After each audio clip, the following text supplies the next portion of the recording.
All right, everybody, welcome back to the show. Got some special guest on today. Antiwar.com's news editor, Dave DeCamp, and then our Scott, what's your title now? Editorial director, Scott Horton. Scott is also the host of the Scott Horton Show. Dave hosts Anti-War Radio or Anti-War News now, I guess, right? And it's on just the antiwar.com homepage every day. So, Scott, Dave, welcome back. And this week we are kicking off our fundraiser at antiwar.com. So I thought I'd bring you guys on to talk some foreign policy. But first, I want to kick it over to Scott and let him talk just for a minute about antiwar.com.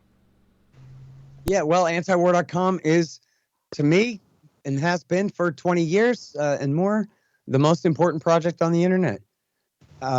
We're a libertarian group, essentially running the thing, and based on Rothbardian, hardcore libertarianism.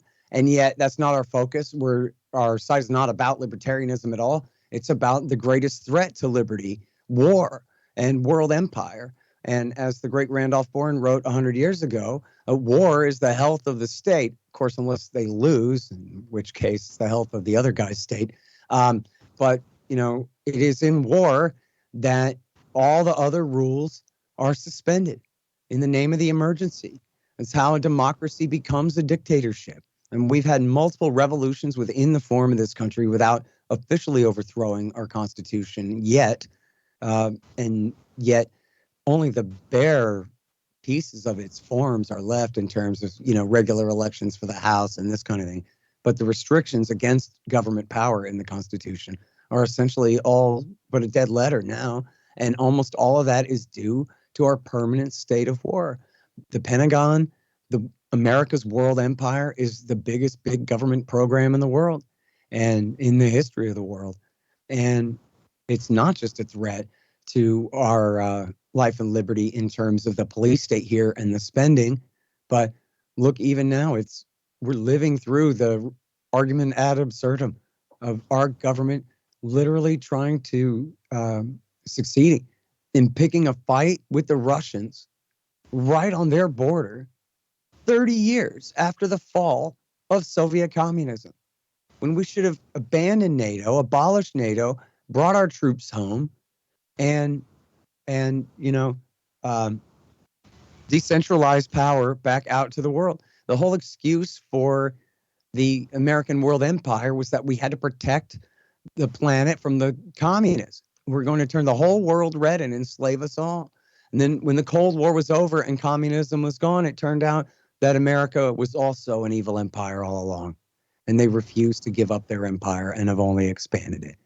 And then look at where we are now in the last 30 years with, a fortune blown, 10, 15, 20 trillion dollars spent, millions of lives destroyed, thousands of American, veteran casualties, tens of thousands of veteran suicides. And that's just from the terror wars of the last 20 years, just from this century. But you got to include Iraq War I and Iraq War 1.5 and Kosovo and all this madness in here.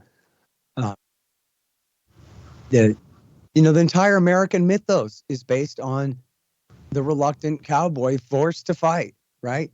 Who would rather go about his business until the bully just gives him no choice. But the reality is, America's the bully. And you just look at the body count. It's undeniable. Since World War II, 2 million in Korea, 3 to 5 million in Vietnam, Laos, and Cambodia. No one really knows. And of course, Pol Pot's absolute horror show was all a result of the war in Vietnam in the first place. So that falls on Johnson and Nixon too. And then, of course, Iraq, Afghanistan, Somalia, Libya, Syria, Iraq War III, and Yemen. That's 2, 3, or more million people killed just in the last 20 years there. And then plus all of the proxy wars, all of the, CIA coups that led to brutal civil wars like in Guatemala, or led to just absolute massacres of indigenous people like in Indonesia, or, ridiculous games like Nixon, helping the Pakistanis attack the Bangladeshis, or whatever. Just millions and millions of people killed in the name of the expediences of American foreign policy. And it's just absolutely a stain on our society. This kind of thing can only go on so long before it's not just them, it is us. That we allow this to continue for generation after generation. And when it's so obviously all based on lies, nothing that anyone could believe in anymore after all this now. And in fact, when we have the right waking up to how they've been used and abused and lied to over the last 20 years, we've got leftists now more and more joining in with their liberals and becoming bad on foreign policy because essentially they're rallying around the national security apparatus as, which they identify with democracy and protection from the forces of the right. It's such a huge mistake. But, we've seen this happen in recent history, too. In 2011, the people of Egypt rose up and overthrew the American-backed sock puppet dictator, Hosni Mubarak.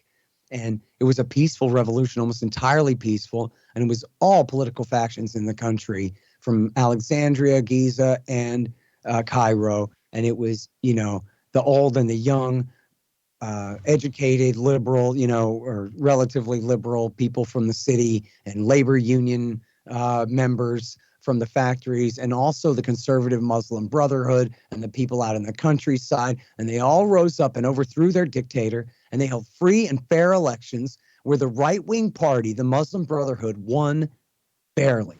They just barely got a majority in the parliament and just barely squeaked out a victory for the presidency. And then what did the liberal left, what passes for it? And, the urban kind of educated liberal types and the labor union factions, what did they do?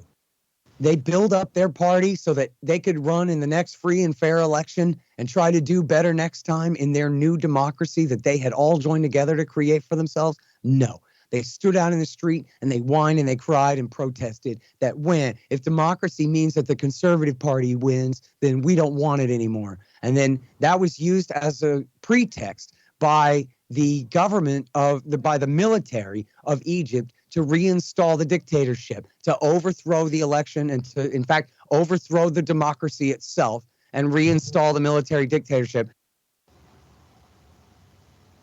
And so look, in a country, 5,000 years of history, the first free and fair democratic elections they'd ever had, the first elected government they ever had, and the damn liberals were the ones, not the conservatives, reactionaries. The liberals were the ones who sided with a totalitarian dictatorship to win, keep the mean religious man away from me. And in fact, if for people who know about the Muslim Brotherhood in Egypt, they forswore violence eons ago, decades and decades ago. And they are, unlike in Syria, where there are a bunch of suicide bombing bin Ladenite scum, in Egypt, they are essentially conservative Republicans, rich old landowners and doctors and lawyers and dentists and people of the community. And yeah, the right-wing conservative party, but routinely and constantly denounced by Al-Qaeda for being suckers for American democratic systems and trying to participate in civil society and the rest.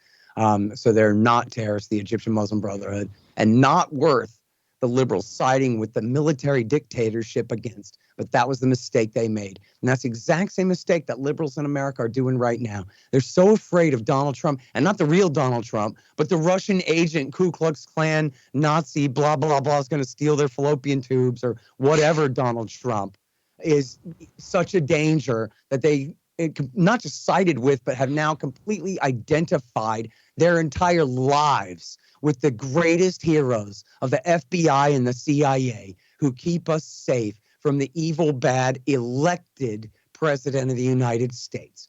And they would be willing to suffer a military dictatorship if it was in the name of keeping the GOP out of power now. That's where American liberals are now. And frankly, because of the crisis created by the empire.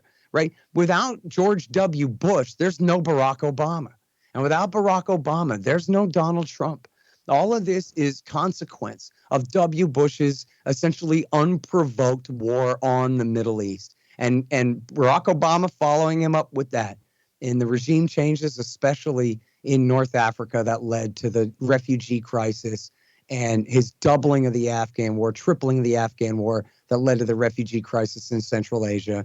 which pushed all of Europe and America hard to the right in reaction to all of that. And so, you know, this is essentially all unforced error. This is all George W. Bush's fault, and it's the American people's fault for even giving him anything like a shot at power.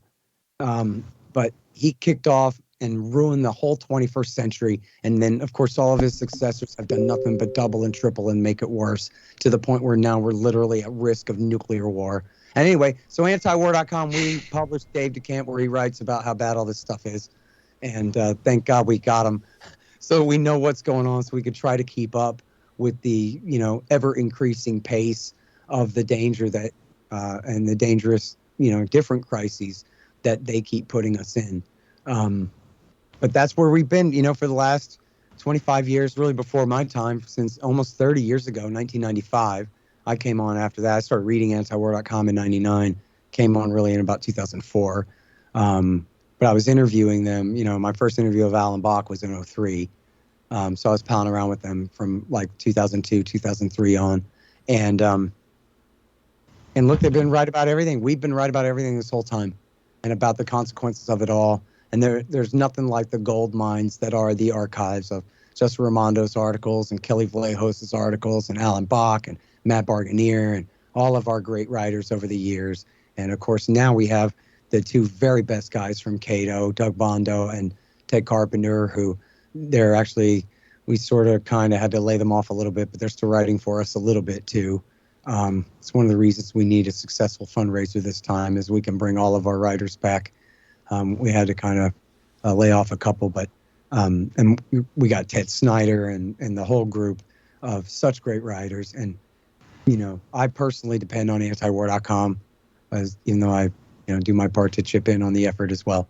But I'm absolutely dependent on it. And then that also goes for, like, as we see today, the letter at the top of the page is Noam Chomsky, who, regardless of his errors on Syria a few years ago and his, you know, frankly, pretty crazy things that he said about COVID and all of that, I mean, his issue is foreign policy.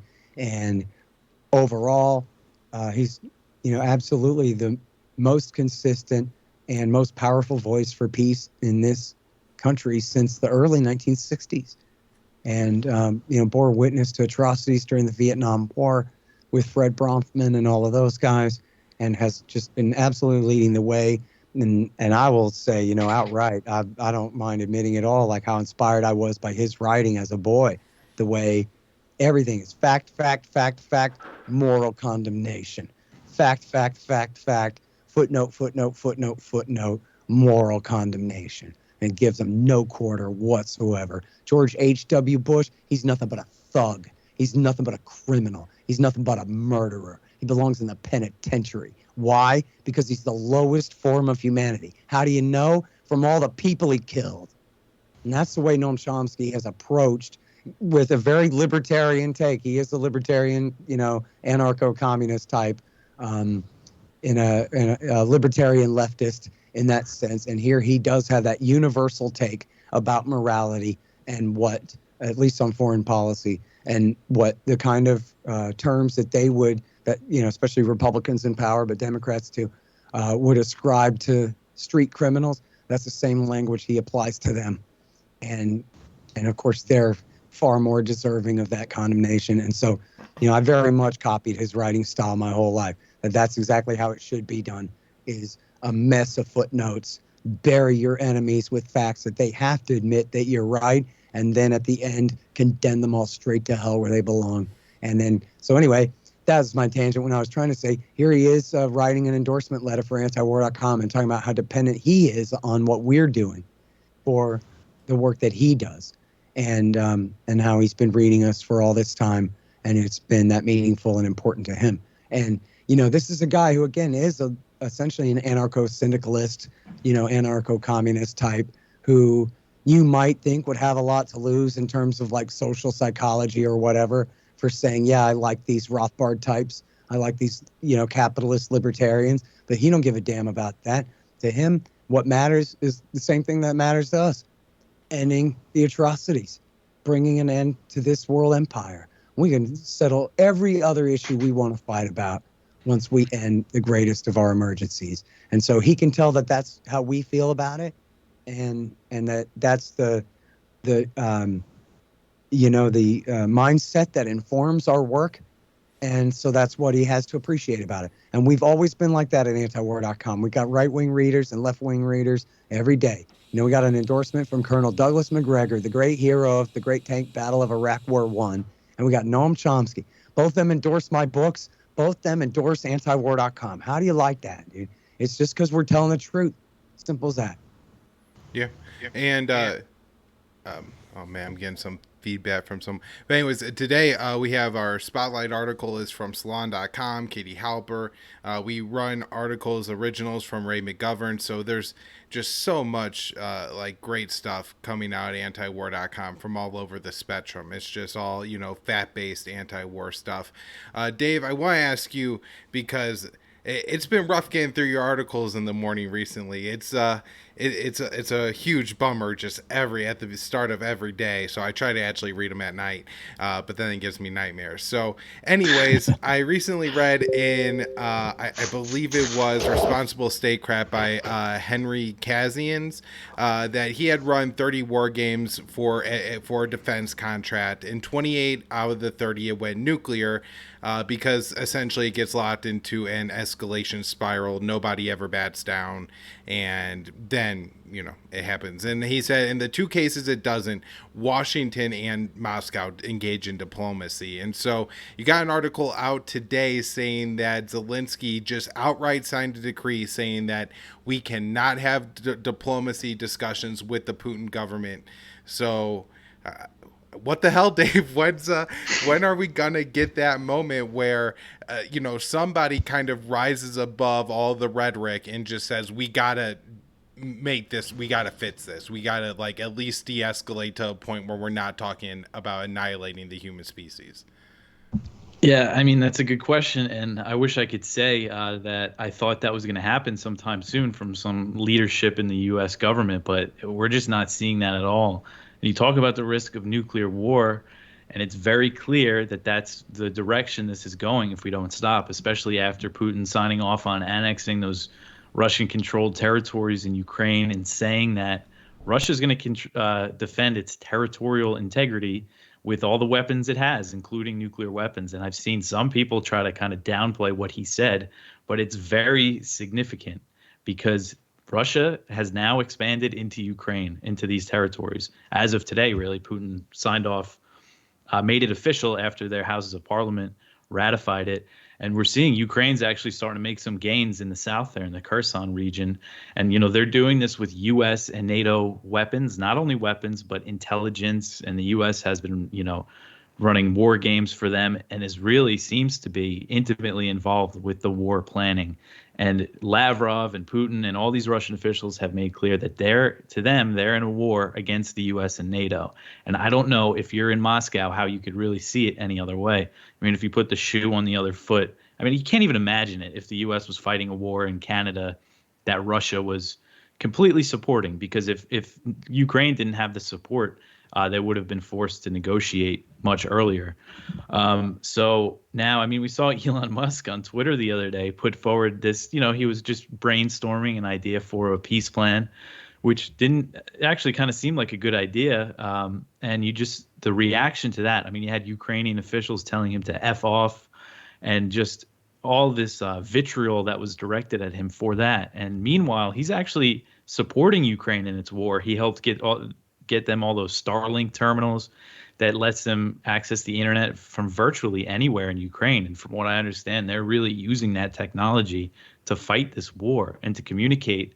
I know with U.S. troops in Poland, they're helping them with maintenance and they're using Starlink to talk to them. So somebody that's been supporting Ukraine in a very significant way can't even just kind of float the idea of a peace deal. They don't even want to discuss it. And Zelensky signing that decree, ruling out peace talks with Putin, I mean, he's implying we'll only talk to Russia if there's regime change.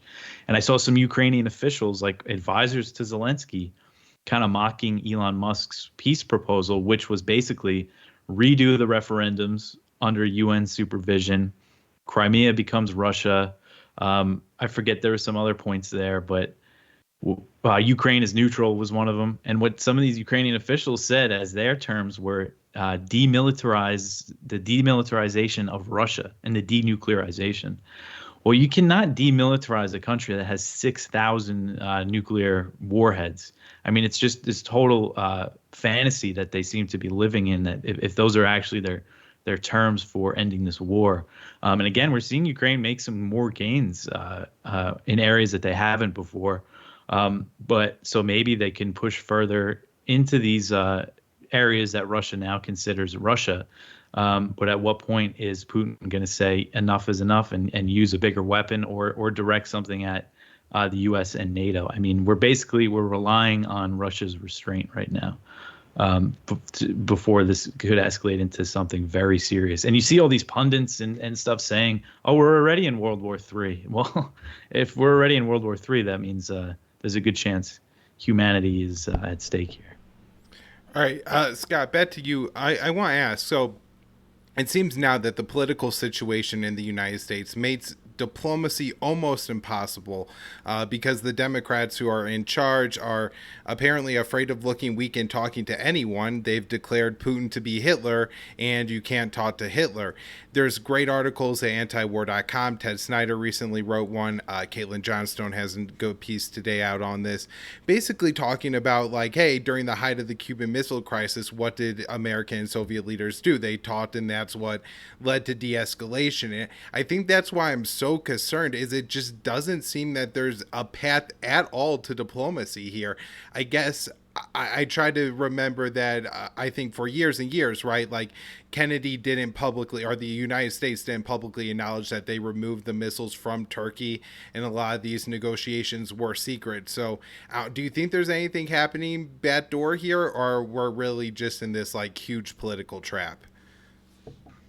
Well, I mean, you certainly framed it right. As all appearances would have it, they absolutely will not negotiate. They have no interest whatsoever in negotiating an end to this thing. They think that the advantage is on their side, that they're going to weaken and humiliate the Russians and force a total defeat and withdrawal of Russian forces, and that'll learn them. And hopefully that'll destabilize and lead to the fall of the Putin government and all of this stuff. And yet, they have no real interest here. They don't care at all. So they hate Russia. They want to divide Russia from Germany, and they want to make money selling weapons. But otherwise, they don't give a damn about Ukraine.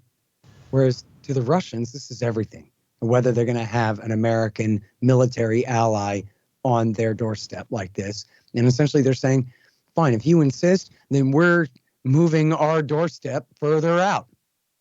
And, to keep you out of these areas. And we've only begun to see, we haven't even, I don't think, begun to see much of the response since the call up of the reserves and mass conscription in Russia. And, I don't know. I mean, their military does not seem to be that well put together. But when it just comes down to actual manpower, there's just no question that the Russians can field more fighting aged males into that war than the Ukrainian military is ever going to be able to come up with, no matter how many HIMARS missiles or whatever else that they have. So I think, after the Russians probably did take, a pretty humiliating loss at Kherson, at Kharkiv and in northern Luhansk on September 10th and 11th, and that weekend, we haven't really seen their response since then, other than politically claiming that, oh, now all this territory is actually Russia. It's not even Ukrainian territory we're fighting for. We're going ahead and officially annexing it, and through semantics, raising the ante of this war to this incredible degree now, claiming all these, 4 major oblasts are now Russian Federation territory, and they'll defend them with nuclear weapons if he has to. And I think, I don't know who all to believe about all the war propaganda coming through about who's whooping who and who's how strong or how weak on the battlefield and this and that all the time. But you could take that as a signal of weakness on Putin's part, that he keeps bringing up nukes because somewhere in there he knows that his army actually does not really have what it takes to make this happen. They don't have the ability to train up enough guys well enough to really implement this government program that they have embarked on here. And he's saying, well, you know what? Fine. If I can't hold the territory, maybe I'll just start using nuclear weapons. And this is what the Americans have called. I don't really know the truth of this from the Russian side at all, but the Americans say that the Russian policy is escalate to de-escalate. And they'll go ahead and use smaller nuclear weapons, 1 or 2 or 3, and say, see, we're really mad and we're willing to cross that threshold and use nukes. So now you, whoever that is, presumably us, back down. But then, and I talk about this in enough already, that under Donald Trump, Mike Esper leaked his war game where the Russians try that in Ukraine and use a nuke in order to escalate to de-escalate. And America nukes Belarus back and says, oh, no, you don't. And we'll use a bigger bomb than you.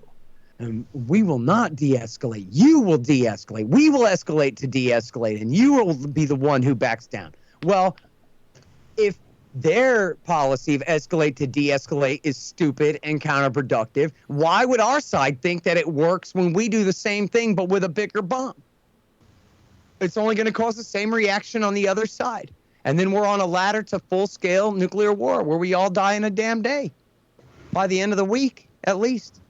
And you got to understand, in nuclear war, you use them or you lose them.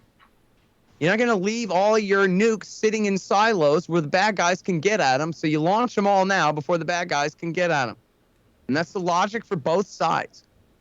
And, I was on Kennedy last night and the Democrat was going, oh, mutually assured destruction means that America and Russia will never, ever have a nuclear war. So essentially it's fine. We can just have these proxy wars as much as we want and they'll never do anything to us. But that's just not right. And the fact of the matter is, that history is full of hundreds of millions of dead people because their politicians decided their red line had been crossed and they were willing to fight about it. In Vietnam, it was the United States of America and its B-52 heavy bombers versus guys in sandals and black pajamas with no technology at all. The only technology they had was a Russian AK-47. And Ho Chi Minh's policy was, F you. I don't care if you kill every last one of us. As long as I'm in power, we will never surrender to you. Do your worst. And they did not give up. After we killed 3 million of them, maybe 5.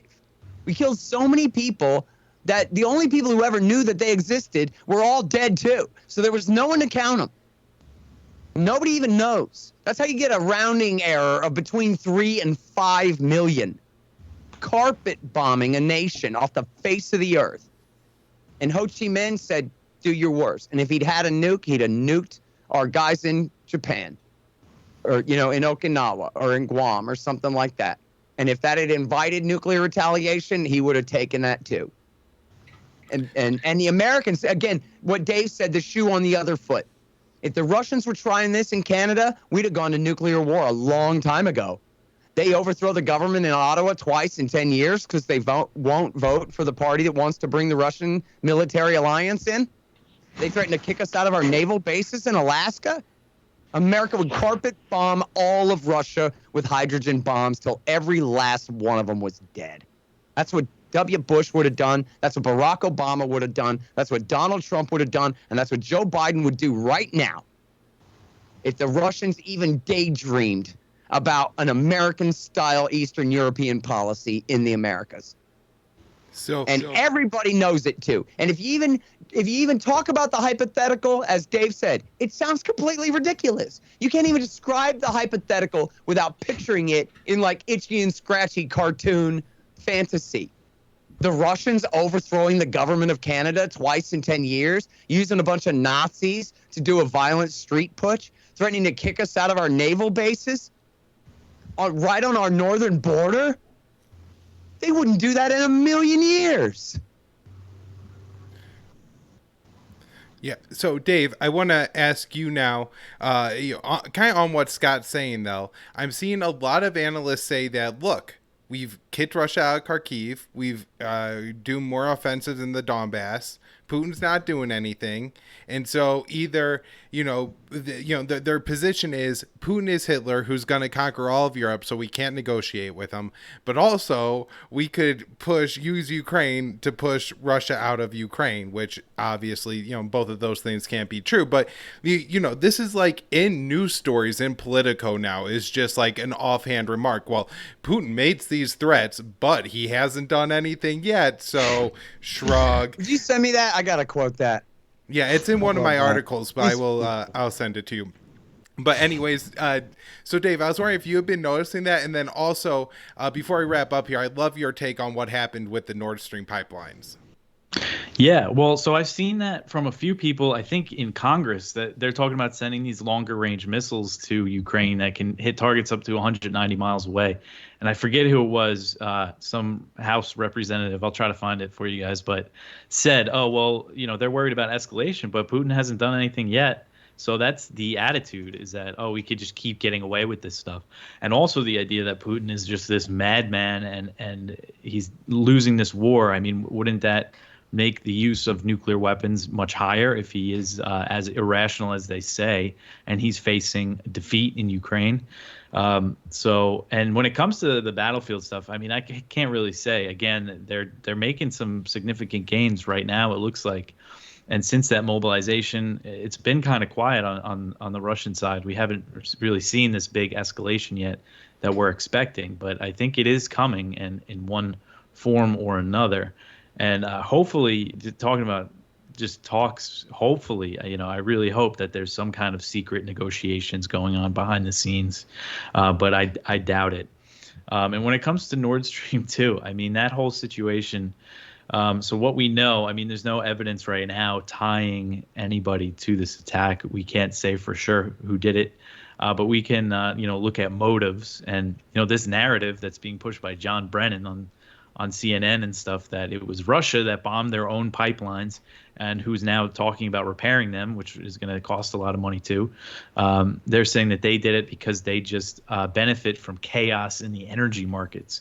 But that's not it just doesn't make any sense to me why Russia would do it when they could turn these pipelines on and off. And right now, just the other day, Gazprom, the Russian state gas company, they said one of the lines in Nord Stream 2, so each Nord Stream pipeline 1 and 2 have a pair of lines. And Gazprom is saying, oh, one of the lines in Nord Stream 2 doesn't look like it's damaged. We can start shipping gas to Europe. Just say the word and we'll do it, which I thought that was pretty interesting. But when it comes to the U.S., we know they've been trying to stop this Nord Stream 2 pipeline for years through sanctions and threats to the German government. Before the war, everybody's seen these clips now at this point of President Biden and also Victoria Nuland saying if Russia invades, that pipeline is done one way or another, even no matter what the Germans have to say about it, was what they were implying. So they definitely have the motive. Lincoln the other day called it a tremendous opportunity to get Europe off Russian gas. So right now, I think really the best thing we could hope for, and I think I discussed this the last time I was on your show, Kyle, is that the people in Europe, in Germany, there was protests recently calling to turn on Nord Stream 2. Let's get this Russian gas. We need it. Winter is coming, and the prices are so high. So I think really kind of the civil unrest and the changes in government that we might see over the winter in Europe is going to kind of be our best bet here for changing course here. And especially if it comes out that the U.S. was involved in bombing Nord Stream, I mean, that's going to really piss off a lot of people in Europe and in Germany. I mean, so that's what I think is the best case scenario going forward. Yeah, that's what Colonel McGregor has said to me since the beginning of the war, is that this is going to cause such problems for Europe in terms of refugees and economic problems, energy, and all the rest of this, that the Germans at some point will put their foot down and insist on a negotiated conclusion. And I'm waiting. I mean, I guess I can't help but think that Angela Merkel will be a little bit stronger in this situation. You got the new guy who doesn't have, as much capital built up. Yeah, and he just came in like right before all this happened. Right. But I saw today the German energy minister, I think it was, kind of took a shot at the U.S. saying that they're offering us gas, but it's at an outrageous price, or he said something like that. Remember, before the war, Rand Paul gave a speech and published it as an essay at the American Conservative magazine, that a lot of our Ukraine policy is based around mercantilism. And it was his supposed friend, Ted Cruz from Texas, who is essentially just a crony trying to hook up these liquefied natural gas companies in Texas who want to be able to export to Germany for just money. Yeah. And that's what Blinken said. Destroy the peace pipeline for that. Blinken they call the extortion pipeline, like it gives Russia all this power over Germany. But what it did was it gave them an incentive to try to keep the peace. And the Americans broke that incentive and wouldn't let them implement it. You know? All right, guys, let's wrap it up. But Dave, before we go, I want to just give you a chance to plug antiwar.com and tell people why they should donate. Yeah, well, I mean, we've all been working really hard over there, and we have to ask our readers for money every quarter. We do a fundraiser, or sometimes less often than that, but we're entirely reader funded. And if you go read that letter from Chomsky, because I mean, he mentioned some specific things about stories that I've covered, so he's a real reader of antiwar.com. And a lot of big prominent people, journalists and researchers rely on us for their work, and I think that really shows it's just something that people should be a part of and support. I mean, we always see Ron Paul and Dan McAdams in the Liberty Report always quoting our stuff, and Caitlin Johnstone's always using our stuff. Just a lot of people rely on us, and we rely on you, our readers, and people that listen to us. So it's that time of year where we could really use some help. All right. Thank you both so much. Scott Horton Show, editorial director of antiwar.com. He runs the Libertarian Institute. Butts, they're all over his shoulder. The great Ron Paul, Enough Already, Hotter Than the Sun, and Fool's Errand. And then Dave DeCamp, news editor at antiwar.com. 5 days a week. I mean, Dave, 6, 7, 8. Sometimes it's near 10 stories a day. I mean, I write 2 or 3 a night, and it's a lot. So I don't know how you keep up with it, man. It's such great work. It's so important. So, Dave, thank you for what you're doing, and everybody definitely read news.antiwar.com every day. Thank you both. Thanks, Kyle. Antiwar.com/donate, everybody. Yes.